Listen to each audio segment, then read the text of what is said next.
था समृद्धि, दूसरा क्या था आधुनिकीकरण, ठीक है, तीसरा क्या था बताइए, तीसरा उद्देश्य था आत्मनिर्भरता, और चौथा क्या था, याद करो यार, चौथा क्या था, चौथा उद्देश्य क्या था, चौथा उद्देश्य था समानता। ठीक, ये चार हमारे उद्देश्य थे किसके, पंचवर्षीय योजनाओं के। तो हम लोग किसकी बात कर रहे हैं अभी, कृषि क्षेत्र की बात कर रहे हैं। कृषि क्षेत्र की बात सबसे पहले क्यों कर रहे हैं, क्योंकि हमें पता है कि देश की आजादी के समय लगभग 75% लोग, 4 में से 3 लोग खेती पर काम करते थे, खेती का ही काम करते थे, और खेती का जो हमारी पूरी अर्थव्यवस्था है उसमें भी बहुत बड़ा योगदान हुआ करता था, है ना। लेकिन खेती में क्या क्या दिक्कत थी, समृद्धि हुई क्या, क्या ग्रोथ हुई, कब, अंग्रेजों के समय नहीं हुई। ये हम लोगों ने पहले चैप्टर में देखा था, पहले अध्याय में देखा था ना, कि खेती में कोई हमारे यहाँ बढ़ोतरी हुई नहीं। साथ में आधुनिकीकरण हुआ क्या, नहीं हुआ, ना ही उन्नत किस्म के बीज थे हमारे पास, ना ही हमारे पास ट्रैक्टर हुआ करते थे, मशीन्स नहीं हम लोग प्रयोग कर पाते थे, साथ में कैसे खाद डालनी, हमारे पास अच्छी खाद नहीं हुआ करती थी, फर्टिलाइजर्स अच्छे नहीं होते थे, तो यहाँ पर आधुनिकीकरण भी नहीं हुआ। आत्मनिर्भरता की, अगर आत्मनिर्भर हम होते तो हमारे यहाँ भुखमरी कभी भी नहीं पड़ी होती। हालांकि भुखमरी करने में अंग्रेजों की कुटिल योजनाओं का बहुत बड़ा रोल था, वो हमारे यहाँ से सामान ले जाते थे तो हमारे यहाँ भुखमरी भी हुई, वो भी कारण था। लेकिन उसके बाद भी अगर हमारे यहाँ उत्पादन बहुत ही ज्यादा हो रहा था तो हमारे यहाँ फिर भुखमरी नहीं होती। तो हम एक तरह से आत्मनिर्भर भी नहीं थे, लेकिन थोड़ा बहुत आत्मनिर्भर मान सकते हैं इस सेंस में कि हमें किसी दूसरे देश की टेक्नोलॉजी या फिर किसी दूसरे देश के लोगों पर, किसी दूसरे देश के संसाधनों पर उतना निर्भर नहीं होना पड़ता था। लेकिन आत्मनिर्भर हम इसलिए भी नहीं थे क्योंकि आजादी के बाद भी मैंने आपको बताया था पहले, PL 480 किस्म का एक गेहूं था जो हम लोग अमेरिका से मंगा रहे थे। कब, जब हमारे देश में खाद्यान्न की कमी हो गई थी। उस समय हमारे देश के प्रधानमंत्री लाल बहादुर शास्त्री जी थे, देश के महानतम प्रधानमंत्री में से एक थे वो। तो चौथा पॉइंट क्या था हमारा उद्देश्य, समानता का। समानता थी क्या, क्या सबके पास लगभग बराबर जमीन थी? कई जगह पर जमींदारों के पास बहुत जमीन है, कई ऐसे ऐसे जमींदार थे जिनको कभी कुछ लेना देना नहीं है, कभी गांव में आएंगे नहीं, जमीन अच्छी हो रही खराब हो रही उनको कोई मतलब नहीं, उनको सिर्फ मतलब किससे था, लगान से। तो ऐसे भी बहुत सारे लोग थे। तो इन चारों उद्देश्यों में अगर देखोगे आप तो खेती की हालत बहुत खराब थी। तो सोचा गया कि यार ऐसा करते हैं कि खेती में सुधार लेकर के आते हैं। क्या करके, सुधार लेकर के आते हैं, जिससे कि समृद्धि हो, क्या हो, समृद्धि हो, आधुनिकीकरण किया जाए, और क्या हो, आत्मनिर्भर बनाया जाए देश को भी और खेती करने वाले लोगों को भी, और समानता लाई जाए। तो क्या किया जाए, कैसे किया जाए, कोई ऐसा उदाहरण है क्या कि जहां पर कुछ किया गया जिसकी वजह से खेती काफी अच्छी हो गई? तो हमें एक जगह से सीख मिली, कहां से, सोवियत संघ से। सोवियत संघ से यहां पर जो सीख थी, देखिए योजनाएं बनाने में भी हमें सोवियत संघ से सीख मिली थी क्योंकि उन्होंने बहुत कम समय में बहुत अच्छी प्रगति की थी। लेकिन यहां पर हमें सोवियत संघ की गलती से सीख मिली।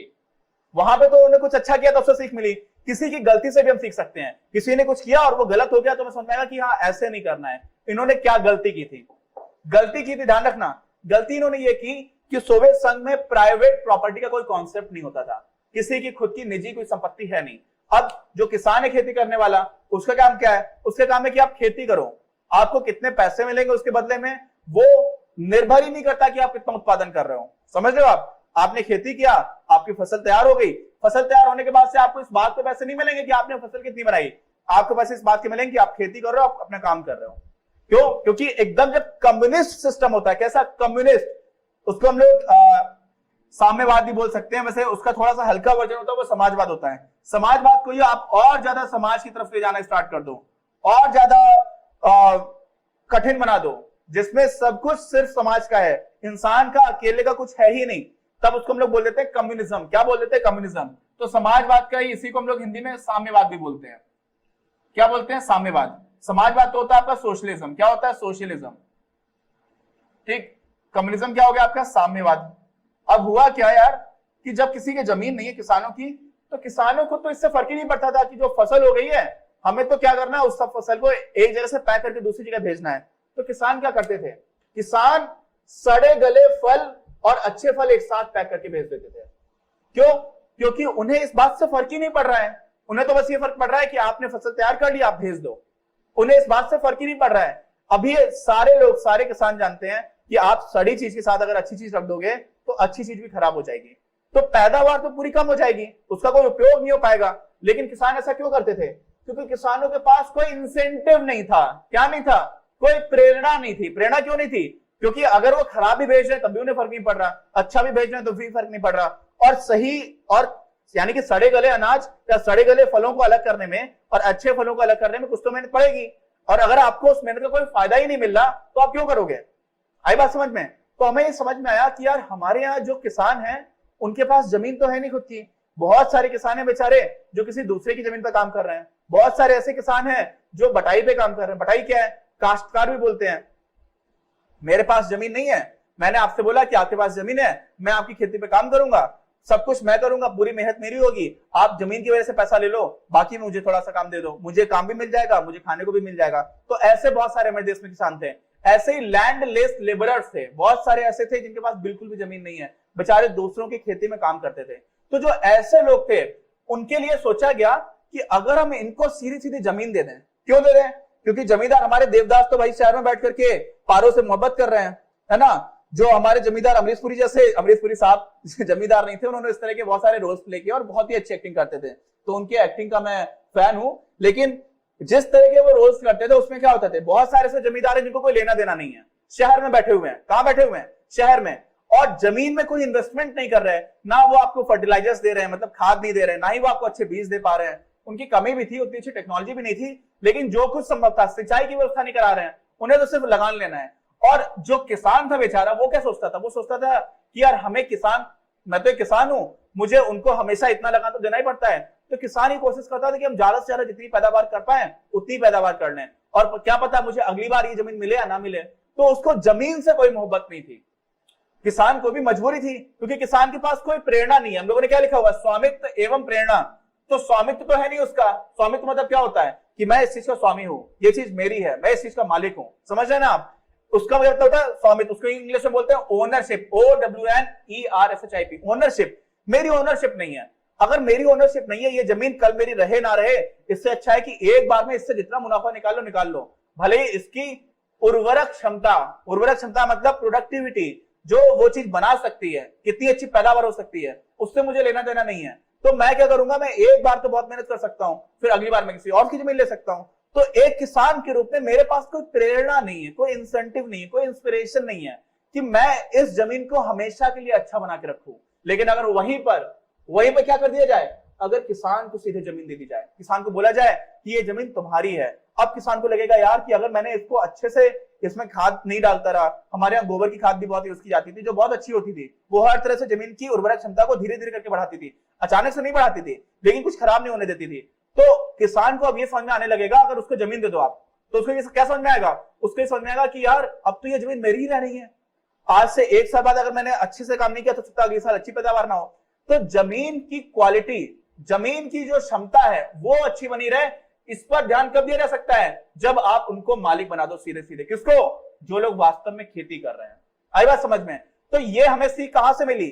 सोवियत संघ की गलती से। कहां से? सोवियत संघ की गलती से, है ना। से सीख तो है, लेकिन उनकी गलती से सीख है, यहां पर ध्यान रखना। तो क्या किया हमारे जो प्रधानमंत्री थे पंडित जवाहरलाल नेहरू, उन्होंने कहा कि ऐसा करते हैं, भूमि सुधार करते हैं। क्या करते हैं? भूमि सुधार। भूमि सुधार का मतलब क्या हुआ कि बहुत कम लोग थे देश में जिनके पास जमीनें हुआ करती थी। क्यों? क्योंकि अंग्रेजों ने ऐसी व्यवस्था बनाई थी, उसके पहले भी ऐसी व्यवस्था चल रही थी, लेकिन अंग्रेजों ने उस व्यवस्था को बहुत ज्यादा मजबूत कर दिया था, उसको एकदम ढांचेगत ऐसा बना दिया था ढांचा कि बहुत कम लोग हैं जिनके पास बहुत सारी जमीन पड़ी हुई है। तो हुआ क्या कि अब जमीन तो मेरी है वो, और हमारे संविधान में क्या हो रहा था, एक फंडामेंटल राइट था, एक मौलिक अधिकार था, राइट टू प्रॉपर्टी, जिसको हम लोग 7वां मौलिक अधिकार भी क्या करते थे, अभी तो 6 रह गए हैं। तो उसमें क्या होता था कि किसी इंसान की जो जमीन है वो उसकी रहेगी, उसका मौलिक अधिकार है। क्यों? क्योंकि उसकी प्रॉपर्टी की बात कर रहे हैं। तो हमारे देश में एक संवैधानिक संशोधन लाया गया, समझ रहे हैं आप, और उस कानून को जो बनाया उसमें भी कई कमियां रह गई। तो संवैधानिक संशोधन लाना बहुत कठिन होता है। संवैधानिक संशोधन लाने में बहुत सारे ऐसे पैसे वाले लोग थे जिनके जो सांसद थे वो बहुत करीबी थे, और कई सांसद भी ऐसे थे जो खुद जमीन वाले लोग थे, खुद ही जमींदार हैं। तो उन लोगों ने इसको पास नहीं करने की कोशिश भी की, लेकिन वो पास हो गया। लेकिन जब वो पास हुआ उतने उन लोगों को समय मिल गया। क्या मिल गया? समय मिल गया। तो बहुत सारे लोगों ने वही जमीन अपने नातेदार, रिश्तेदार, उनके नाम पर कर दिया। क्यों? क्योंकि जो भूमि सुधार था उसमें क्या चीज की गई थी? उसमें किया गया था हदबंदी। हदबंदी समझते हैं आप? हदबंदी में यह था कि आपकी बस इतनी जमीन रहेगी, इसके ऊपर एक इंसान जमीन नहीं रख सकता है। समझ रहे हैं आप? जैसे मान लीजिए अलग अलग जगह पर अलग अलग तरह का संख्या दी गई थी कि कितनी जमीन रख सकते, क्यों? क्योंकि अलग अलग जगह पर जमीन की अलग अलग तरह की उर्वरक क्षमता है, जमीन कितनी उपजाऊ है, वो अलग अलग तरह की जमीन अलग अलग जगह पर है। जैसे गंगा यमुना का दोआब है, मैं वहीं से आता हूं, तो हमारे यहाँ की जमीन बहुत ही ज्यादा अच्छी मानी जाती है ना। गंगा है, यमुना, उसके बीच की जो जगह है वो पूरी दुनिया में बहुत अच्छी उपजाऊ जमीनों में से मानी जाती है। ऐसे ही आप बांग्लादेश चले जाओगे, आप पश्चिम बंगाल में जहां पर सुंदरवन डेल्टा है, वहां की जमीन भी बहुत अच्छी पैदावार करती है।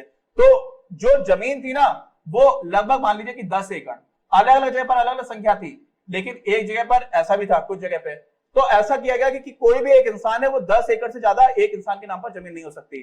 अब मेरे पास, मैं मान लीजिए बहुत ही भ्रष्ट और पुरानी मेरी पुश्तैनी जमीन मुझे मिली हुई है, मेरे पास 150 एकड़ है, तो मैं अपने रिश्तेदारी में हर इंसान के नाम पर 10-10 एकड़ कर दूंगा, है ना, जिससे कि वो वास्तव में जमीन है वो किसानों को मिल ना पाए। लेकिन फिर भी अब देखिए यहां पर एक और चीज आती है, समझिएगा, राजनीति का भी थोड़ा लेना देना होता है। राजनीति में भी कुछ कुछ राजनीतिक विचारधाराएं हैं। एक को हम लोग बोलते हैं वामपंथी, क्या बोलते हैं? वामपंथी। और एक को बोलते हैं दक्षिणपंथी। तो जो वामपंथी लोग, उनको वामपंथी क्यों बोला जाता है? तो जब फ्रांस में क्रांति हुई थी तो जो लोग बाईं तरफ बैठे हुए थे उनको वामपंथी बोल दिया गया, बाईं तरफ बैठ करके जो अपनी बात कर रहे थे। तो बाईं तरफ वाले जो लोग बात करते हैं, उस तरह की जो बात करते हैं, उनको आज हम लोग वामपंथी बोलते हैं। और उनको हिंदी में वामपंथी कहते हैं, इंग्लिश में बोलते हैं कम्युनिस्ट। तो भारत में 2-3 ऐसी पॉलिटिकल पार्टीज, राजनीतिक दल रहे हैं जो कम्युनिस्ट विचारधारा के थे, और वो कहते थे कि समाज में चीजें बांट दो। तो सोचिए, जो इस विचारधारा के लोग होंगे वो क्या कहेंगे? वो क्या ये कहेंगे कि जमींदारों के पास जमीन रहनी चाहिए? नहीं, वो ये बोलेंगे कि सारे लोगों को जमीन दे दो, कोई भी ऐसा ना हो जिसके पास बिल्कुल भी चीजें ना बचे खाने पीने के लिए। और उन लोगों की कई चीजें अच्छी नहीं भी रही, लेकिन यहां पर उनकी सरकार केरल और पश्चिम बंगाल, और आज भी केरल और पश्चिम बंगाल में उन लोगों का थोड़ा थोड़ा दबदबा है राजनीतिक तौर पर। हालांकि हमारे देश में कम्युनिस्ट आइडियोलॉजी काफी हद तक कमजोर हो गई है अभी। तो कम्युनिज्म में क्या हुआ था? जो कम्युनिस्ट पार्टीज थी, जो ऐसे राजनीतिक दल थे जो उस समय केरल और बंगाल में, पश्चिम बंगाल में क्या कर रहे थे, उनकी सरकारें थी, तो वो लोग कमिटेड थे। कमिटेड समझते हैं कि प्रतिबद्ध है कि हम ये करके रहेंगे। तो बहुत सारे लोगों को एक ही झटके में क्या हुआ था, लगभग 200 लाख, मतलब क्या हुआ, 200 लाख का मतलब क्या हुआ, लगभग 2 करोड़ पूरे देश में इतने सारे काश्तकारों को या बटाई पे काम करने वालों को या भूमिहीनों को, इतने सारे लोगों को जमीन दे दी गई थी। कहां से? किससे छीन करके? जमींदारों से। लेकिन वो लोग चले गए न्यायालय कि आपका ये कानून सही नहीं है, इसमें ये गड़बड़ है, फिर संवैधानिक संशोधन करना पड़ा। तो उन सब में बहुत सारे लोगों ने अपनी जमीन किसी रिश्तेदार के नाम पे कर दी, अपने अपने रिश्तेदारों के नाम पर कर दिया। बहुत सारे ऐसे भ्रष्टाचारी लोग करते हैं। लेकिन केरल में, कहां पर? केरल और बंगाल की जो वहां की सरकारें थी ना, वो बहुत ज्यादा अडिक्ट थी। और जो जमीन है वो हमारे यहाँ पर राज्य सूची में आता है। जैसे दिल्ली है, दिल्ली पूरा प्रदेश नहीं है, तो दिल्ली में क्या है? 3 चीजें हैं, लैंड यानी कि जमीन, लॉ एंड ऑर्डर मतलब कानून व्यवस्था, और तीसरी चीज वहां की पुलिस। ये सारे की सारी चीजें केंद्र सरकार के पास आ जाती है, क्योंकि दिल्ली जो है पूर्ण राज्य नहीं है, लेकिन बाकी के जो भी राज्य होते हैं उनमें ये तीनों चीजें राज्य के अंतर्गत आती हैं, लॉ एंड ऑर्डर, लैंड और पुलिस। उसमें लॉ एंड ऑर्डर वाला अगर सिचुएशन बहुत खराब हो रही होती है तो केंद्र के हाथ में भी आ जाता है, लेकिन आमतौर पर आप ये समझ लीजिए कि ये तीनों जो है वो राज्य के इशू है। तो मैं इसे क्यों बताने लगता हूँ आपको? कभी कभी पॉलिटी किसको बोलते हैं, राज व्यवस्था या फिर नागरिक शास्त्र को क्यों पढ़ाता हूँ? क्योंकि यार जुड़ा हुआ है। ऐसा नहीं है कि सारी चीजें अलग अलग चल रही है, आइसोलेशन में नहीं चल रही है। ऐसा नहीं हो रहा कि कोई चीज एकदम अलग हो रही है, कहीं पे कुछ एकदम अलग हो रहा है। तो हो क्या रहा था कि केरल में और बंगाल में किसानों को जमीन बहुत अच्छे से दी गई। क्या हुआ? जमींदारों से जमीन छीन करके बहुत अच्छे से किसानों को जमीन दी गई। और इस वजह से अगर आप देखेंगे ना, तो केरल और बंगाल में जो किसान हैं, आमतौर पर अगर आप उत्तर प्रदेश से या बिहार के किसानों से तुलना करेंगे तो उनकी आर्थिक स्थिति आज बेहतर है। क्यों? क्योंकि वहां की सरकारों ने यह काम किया था। देश पर भी किया, देश पर भी इतने सारे 200 लाख लोगों को एक झटके में जमीन मिलना स्टार्ट हो गई, यानी कि 2 करोड़ किसानों को। सोचिए कितने सारे परिवारों को फायदा हुआ होगा। लेकिन कानून में कमी, न्यायालय चले जाना, बीच में समय मिल जाना संवैधानिक संशोधन का, इस वजह से बहुत सारे लोगों से जमीनें वापस ले ली। किसने? उन्हीं दबंग जमींदारों ने। तो हुआ क्या? ये सारी चीजें मैं क्यों बता रहा हूं कि हम लोगों ने बहुत कुछ करने की कोशिश की। पाकिस्तान में आज तक भूमि सुधार अच्छे से नहीं हो पाया, भारत में एकदम स्टार्टिंग में हो गया था, और उसमें भी 2 प्रदेशों ने मिसाल कायम की थी। तो आज क्या हुआ है कि हम लोगों ने किस उद्देश्य से करने की कोशिश की, कहां से हमें सीख मिली सोवियत संघ की गलती से, और उसके बाद से हमने करने की कोशिश की। काफी हद तक कई जगह पर बहुत अच्छे से सक्सेसफुल हुआ, कई जगह पर उतनी अच्छी सफलता नहीं मिली, लेकिन फिर भी भूमि सुधार जो है ना, वो उसने हमारे देश में क्या किया? समानता बढ़ा दी। अब ऐसा नहीं था कि किसी के पास तो पूरी जमीन है और बाकी बहुत सारे लोगों के पास बिल्कुल जमीन नहीं है, तो समानता बढ़ाने का काम किया। साथ में जैसे जैसे किसानों को उनकी जमीन मिलना स्टार्ट हो गई, उनको समझ आया कि मैं ही मालिक हूं, तो उन्होंने क्या किया, जमीन में इन्वेस्ट करना स्टार्ट किया, जमीन से उन्हें प्यार होना उनका स्टार्ट हो गया, तो वहां से हमें ग्रोथ भी दिखना स्टार्ट हुई, समृद्धि भी होने लगी, और आधुनिकीकरण में भी उन्होंने इन्वेस्ट करना स्टार्ट किया। फिर अच्छे बीज और ये सब खरीदे जा सकते थे, उसके लिए हमारे केंद्र सरकार ने बहुत सारे ऐसे विश्वविद्यालय बनाए जो लोग कृषि पर आधारित विश्वविद्यालय थे, तो उनका भी काम लिया गया। और आत्मनिर्भरता तो हो ही जाएगी यार, जब देश में ज्यादा खाद्यान्न बनने लगेगा, सारे लोग जब अच्छा अच्छा काम करने लगेंगे, खुद सारे। एक मूवी है न्यूटन, इंग्लिश की नहीं है, हिंदी में मूवी है, राजकुमार राव है, काफी अच्छे अभिनेता लगते हैं मुझे, बहुत अच्छे अच्छे टॉपिक से मूवी बनाते हैं। तो न्यूटन मूवी में एक जगह पर डायलॉग होता है और दूसरे कैरेक्टर है वो भी बहुत अच्छे लगते हैं, संजय मिश्रा नाम है उनका। तो एक सीन आता है मूवी में जिसमें न्यूटन जो होता है वो हमेशा, उसका नाम नूतन होता है, तो उसको लगता है कि नूतन तो लड़कियों का भी नाम होता है, इसलिए वो न्यूटन से बदल करके न्यूटन नाम रख देता है, नू का उसने न्यू कर दिया, तन का टन कर देता है। तो मैं बताना ये चाह रहा हूँ कि उसमें संजय मिश्रा जी राजकुमार राव को बोलते हैं कि ऐसा है, तुम्हें देश सेवा अगर करनी है तो तुम अपना काम ठीक से करते जाओ, अगर सारे लोग अपना काम ठीक से करने लगेंगे तो देश सेवा होती जाएगी। और वो डायलॉग बहुत अच्छा है, हुआ क्यों, क्योंकि अगर हर किसान अच्छे से उत्पन्न करने लगेगा क्या अनाज, तो फिर भुखमरी हो ही नहीं सकती है, फिर हम आत्मनिर्भर बनी जाएंगे। तो हर इंसान की अपनी अपनी प्रगति में भी देश की प्रगति छिपी हुई है, बशर्ते वो प्रगति समाज को नीचे ले जाने वाली ना हो। ऐसा नहीं हो कि आप झोला छाप डॉक्टर बने बैठे हो और लोगों को लूट रहे हो, उल्टी सीधी दवाएं दे रहे हो, या फिर चोरी चपाटी कर रहे हो, या अंडरवर्ल्ड में कुछ काम कर रहे हो, है ना। इस तरह के काम तो समाज को नीचे ले जाते हैं, लेकिन आप अपना सही काम ठीक से कर रहे हो, आपकी भी प्रगति हो रही है तो देश की प्रगति होती है। तो हम लोगों ने यहाँ पर भूमि सुधार की बात कर ली, अब हम लोग इसी में हरित क्रांति की बात करेंगे, उसकी बात करेंगे जिसके बाद हमें कभी भी किसी दूसरे देश के सामने खाद्यान्न के लिए कटोरा फैलाने की जरूरत नहीं पड़ी। मिलते हैं अगले वीडियो में।